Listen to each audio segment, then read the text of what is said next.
हरितालिका तीज की कहानी।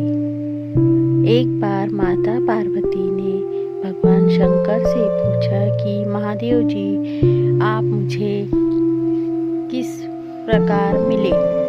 मैंने वह कौन सा पुण्य किया था जिससे मैं आपकी अर्धांगिनी बनी? हे नाथ, यदि आप भली भांति प्रसन्न हैं तो आप उसे मेरे सम्मुख प्रकट कीजिए।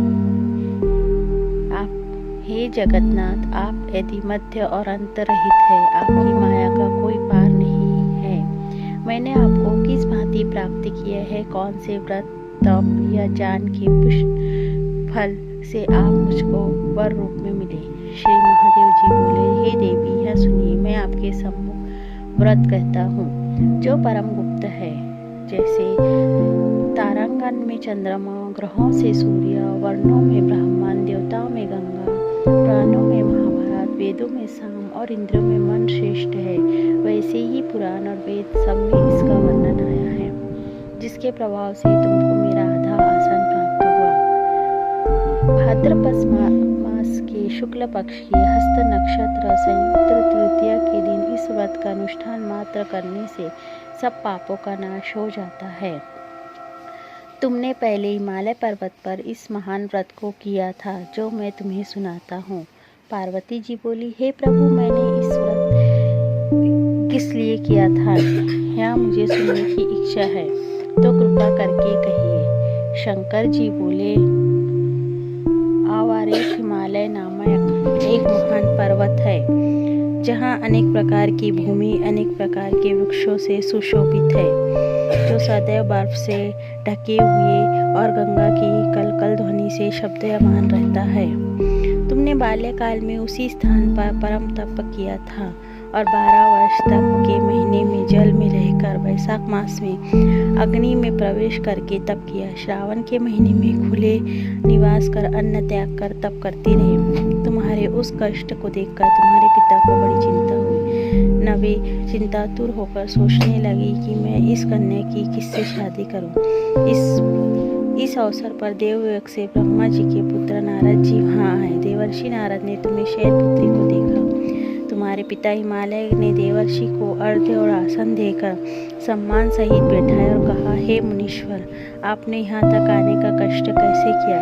कहिए, क्या आज्ञा है? नारद जी बोले, हे गिरिराज, मैं विष्णु भगवान का भेजा हुआ यहाँ आया हूँ। आप अपनी कन्या को भगवान विष्णु के लिए स्वीकार करें। हिमालय बोले, यदि भगवान वासुदेव स्वयं ही कन्या को ग्रहण करना चाहते हैं और इस कार्य के लिए आपका आगमन हुआ है, तो यह मेरे लिए गौरव की बात है। मैं अवश्य उन्हें ही दूंगा। हिमालय का यह आश्वासन सुनते नारद जी आकाश में चले गए और शंख चक्र गदा पीतांबरधारी भगवान विष्णु के पास पहुँचे। नारद जी ने हाथ जोड़कर भगवान विष्णु से कहा, प्रभु, आपका विवाह कार्य निश्चित हो गया। इधर हिमालय ने अपनी पुत्री से कहा, मैंने तुमको गरुड़ ध्वज भगवान विष्णु को अर्पण कर दिया। पिता के इन वाक्य को सुनकर पार्वती अपनी सहेली के घर गई और पृथ्वी पर गिरकर अत्यंत दुखी होकर विलाप करने लगी। उनको विलाप करते हुए देखकर सखी बोली, हे देवी, तुम किस कारण से दुखी हो, मुझे बताओ, मैं अवश्य ही तुम्हारी इच्छा पूर्ण करूंगी। पार्वती बोली, हे सखी, मैं तुम्हें अपने मन की अभिलाषा सुनाती हूँ। मैं श्री महादेव जी को वरण करना चाहती हूँ। मेरे इस कार्य को पिताजी बिगाड़ना चाहते हैं। मैं निसंदेह शरीर का त्याग करूँगी। तब सखी बोली, हे देवी, वन को तुम्हारे पिताजी ने न देखा हो, वहाँ तुम चले जाओ। पार्वती सखी के अनुसार ऐसे ही वन में चली गई। बेटी को घर पर न पाकर पिता हिमालय ने सोचा, मेरी बेटी को देव, दानव अथवा किन्नर हरण करके ले गया। अब यह कैसे होगा? यह सोचकर वह काफ़ी चिंतित होकर मूर्छित हो गए और मूर्छा के कारण बताओ। हिमालय बोले, मेरे यहाँ दुख का कारण यह है कि मेरी कन्या रूपी का कोई हरण करके ले गया है, वह न जाने कहाँ चली गई है। इस प्रकार गिरिराज दुखी होकर ऐसे कांपने लगे जैसे तीव्र वायु से चलने पर कोई वृक्ष कांपता है। तत्पश्चात तुम्हें गिरिराज साथियों सहित घने जंगल में ढूंढने निकले। तुम भी सखी के साथ भयानक जंगल में घूमती हुई एक वन में एक नदी के तट पर एक गुफा में पहुंची। उस गुफा में तुम अपनी सखी के साथ प्रवेश कर गई, जहां तुम अन्य जल का त्याग करके बालू का लिंग बनाकर मेरी आराधना करती रही। उस समय भाद्रपद मास की हस्त नक्षत्र का युक्त तृतीया के दिन तुमने मेरा विधि विधान से पूजन किया और रात्रि को गीत गायन करते हुए जागरण किया। तुम्हारे उस महाव्रत के प्रभाव से मेरा आसन डोलने लगा। मैं उसी स्थान पर आ गया जहाँ तुम और तुम्हारी सखी दोनों थी। मैंने आकर तुमसे कहा, हे वरान्य, मैं तुमसे प्रसन्न वरदान मांगू। तब तुमने मुझसे कहा, देवदी आप प्रसन्न हैं तो आप मेरे पति हो। मैं तथास्तु कहकर कैलाश पर्वत पर चला गया। तुमने प्रभात होते ही मेरी उस बालू की प्रतिमा को नदी में विसर्जित कर दिया। इतने में तुम्हारे पिता हिमवान भी तुम्हें ढूंढते ढूंढते उसी घने वन में आ पहुँचे। उस समय नदी तट पर 2 कन्या को देखा तो वे तुम्हारे पास आ गए और तुम्हें हृदय से लगातार रोने लगे और बोले, बेटी तुम इस घने जंगल में क्यों चली आई? तुमने कहा, हे पिता, मैंने पहले अपना शरीर शंकर जी को समर्पित कर दिया था, किंतु आपने अपने इसके विपरीत कार्य किया, इसलिए मैं वन में चली आई। ऐसा सुनकर हिमवान ने तुमसे कहा, मैं तुम्हारी इच्छा के विरुद्ध यह कार्य नहीं करूँगा। तब वे तुम्हें लेकर घर आए और तुम्हारा विवाह मेरे साथ कर दिया। उसी व्रत के कारण तुम्हें मेरा अर्धासन प्राप्त हुआ है।